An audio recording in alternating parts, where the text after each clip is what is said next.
नमस्कार साथियों। आज के वीडियो में जो रिजर्व बैंक ऑफ इंडिया के गवर्नर ने आज सुबह प्रेस वार्ता करी, उसमें जो जो बातें कही उसका एनालिसिस मैंने किया है और उस एनालिसिस को मैं सब आपके साथ में शेयर करना चाहता हूं। इस वीडियो का मकसद वो है। आज दो तीन मुख्य बातें उसमें निकल के आई। नंबर एक बात तो कि रेपो रेट वह दर जिस पे reserve bank of India commercial banks को पैसा देता है। रेपो रेट में 0.4% की कमी की गई और रिवर्स रेपो रेट में भी 0.4% की कमी की गई। रिवर्स रेपो रेट वह दर है जिस दर पर bank reserve bank of India के पास अपना पैसा रखते हैं, वह दर है। तो रिवर्स रेपो रेट जो पहले 3.75% थी उसको 0.4% नीचे करके 3.35% कर दिया गया और रेपो रेट जो 4.4% थी उसको रिड्यूस किया गया और 4% उसको बनाया गया। अब रेपो रेट के घटने से जो कर्ज है उसकी ब्याज दर कम होती है, पर समस्या यहां यह है कि कर्ज की बाजार में मांग ही नहीं है। रिजर्व बैंक ऑफ इंडिया और भारत सरकार जो पेट दुखने की बीमारी का इलाज त्वचा की बीमारी की टैबलेट से कर रहे हैं। वो मरीज का पेट दुख रहा है और वह दिन ब दिन लिक्विडिटी बढ़ाए जा रहे हैं। किसकी? बैंकों की। अब बैंकों के सामने समस्या यह है कि वो बहुत रिस्क एवर्स, मतलब वो ज्यादा रिस्क लेने की कैपेसिटी में नहीं है, क्योंकि आज ही की रिजर्व बैंक ऑफ इंडिया की प्रेस वार्ता में गवर्नर ने बताया कि इस मौजूदा साल अर्थात 2020-21 में जीडीपी ग्रोथ रेट नकारात्मक रहने की उम्मीद है और बड़ी बड़ी रेटिंग एजेंसी, भले वो भारत की इकरा हो या विदेशी गोल्डमैन हो, उन्होंने -5% की जीडीपी ग्रोथ रेट की बात की है। तो अब समस्या ये आती है कि कर्ज की मांग है नहीं, और जब ग्रोथ रेट जीरो या नेगेटिव सारे लोग प्रेडिक्ट कर रहे हैं तो कौन कर्ज लेगा? और बैंक उसमें घबराहट यह है कि अगर ग्रोथ रेट नेगेटिव हो गई तो ये व्यक्ति जिसको मैं कर्ज दे रहा हूं ये चुकाएगा कैसे? तो उसका फायदा कोई हम लोगों को रेपो रेट में जो दर, जो रेट ब्याज की 40.4% की कमी की गई, उसका फायदा हमें नहीं मिलेगा। हाँ, रिवर्स रेपो रेट में कमी से नुकसान जरूर हो गया। आज हमारा ये नुकसान हुआ है कि रिवर्स रेपो रेट में भी 0.4% की कमी हो गई। तो आगामी कुछ दिनों में देश के सारे बैंक फिक्स डिपॉजिट और सेविंग बैंक इंटरेस्ट पे जो ब्याज मिलती है उसमें कमी करेंगे। एफडी की दर तो निश्चित रूप से 0.4% से 0.5% के बीच में हर बैंक कम कर देगा और saving bank deposit bank to bank थोड़ा डिफर करेगा, पर ये मेरे एनालिसिस के हिसाब से 0.1 से 0.3 और 0.4% के बीच रहेगा। तो रिवर्स रेपो की कमी से हमारे को नुकसान ये हो गया कि हमारे जो हमने बचत बैंकों में एफडी रखी उसकी ब्याज कम हो जाएगी और रेपो रेट की कमी का फायदा हमें नहीं मिलेगा, क्योंकि बाजार में कर्ज की मांग नहीं है। और जब GDP growth rate reserve bank ने स्वयं ने माना है कि नेगेटिव रहेगा, तो मांग जो बैंकों में है वो भी रिस्क एवर्सनेस, जिसको हम टेक्निकल भाषा में कहते हैं, बैंक रिस्क एवर्स बनते जा रहे हैं, क्योंकि उनको अपने एनपीएस की चिंता है और वो इस मौजूदा जो आर्थिक हालात है उसमें लोन देने का जोखिम उठाने को तैयार नहीं है। दूसरी बात, आज ही के जो रिजर्व बैंक की प्रेस वार्ता हुई उसमें यह कहा गया है कि आपूर्ति में बाधा पहुंची है पिछले 2-2.5 महीने में।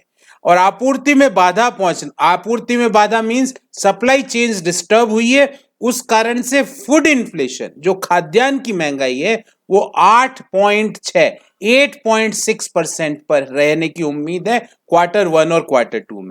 याद करिए, हम शुरू से कहते थे कि आप बीमारी को टैकल करिए जोन्स बना के और बिजनेस को टैकल करिए सप्लाई चेन के जोन्स बना के। दोनों, एक जोन दूसरा जोन को सब्स्टिट्यूट नहीं कर सकता, आपको दोनों के लिए अलग स्ट्रेटेजी बनानी पड़ेगी। आज रिजर्व बैंक ने भी उस बात को माना है।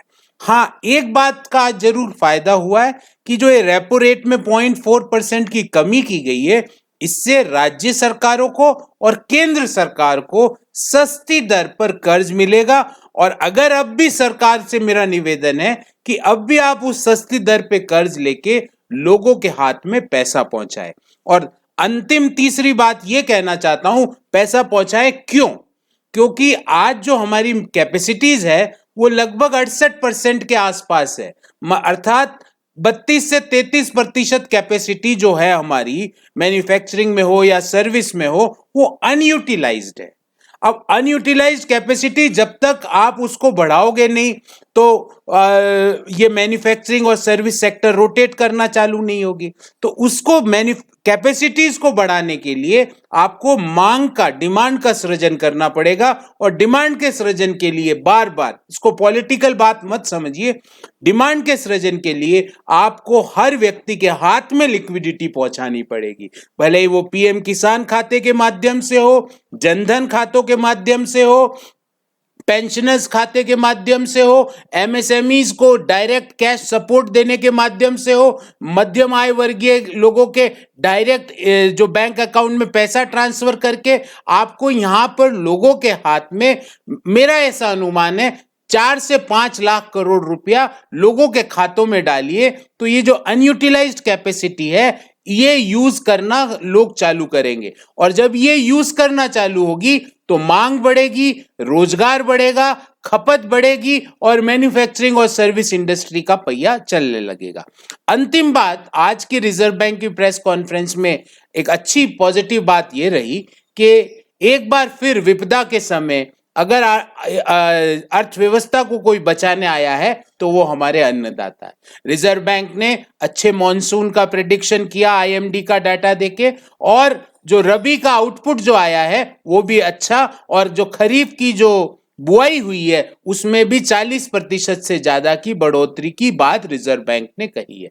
ये अच्छे संकेत है कि मुश्किल समय में देश का अन्नदाता फिर से अर्थव्यवस्था को चलाने के लिए तैयार है। पर अब सरकार ये जो लिक्विडिटी बढ़ाने के मेजर्स हैं इससे बाहर निकले। रोज आप रेपो को कम करके लिक्विडिटी किसको देना चाहते हो? बैंकों को। और बैंक कह रहे हैं कि हमारे पास क्रेडिट की मांग ही नहीं है, और मांग है तो भी हम अभी जोखिम लेने के मूड में नहीं है, क्योंकि जैसा एनवायरनमेंट है। आप बताइए, अभी आप में से कोई व्यक्ति होम लोन लेगा? होम लोन हम कब लेते हैं? जब हमारी आय निश्चित हो और हमें हमारा भविष्य, अगला 2 से 3 साल का भविष्य ऐसा लगता हो कि कोई अस्थिरता नहीं है, कोई वॉलेटिलिटी नहीं है हमारी आय में, तो हम होम लोन लेते हैं। अब आज आप कर्ज कर्ज कर्ज कर रहे हो और उसके लिए लिक्विडिटी बढ़ा रहे हो, तो मैं फिर कहूंगा कि पेट दर्द की बीमारी का इलाज बाल झड़ने की बीमारी से किया जा रहा है, उससे कोई फायदा नहीं होगा। आप लिक्विडिटी बढ़ा दीजिए,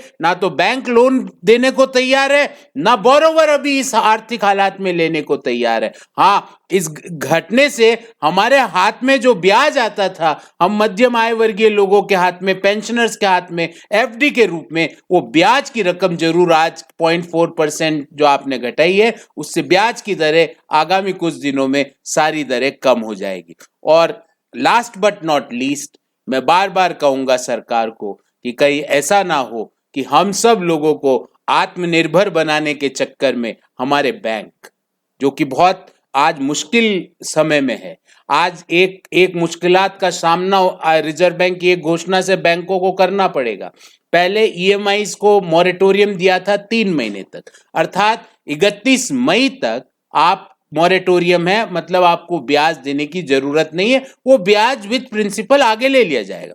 उस मॉरेटोरियम को 3 महीने और बढ़ा दिया है।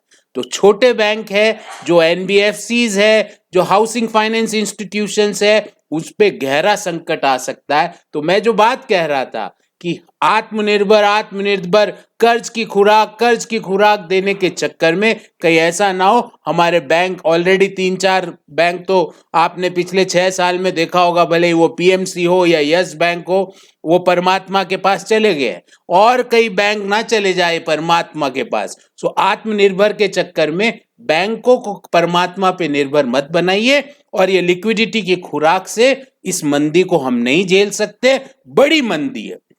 इस मंदी को झेलने के लिए लोगों के हाथ में पैसा पहुंचाइए। यही मेरी एनालिसिस थी आज की रिजर्व बैंक की वार्ता पे।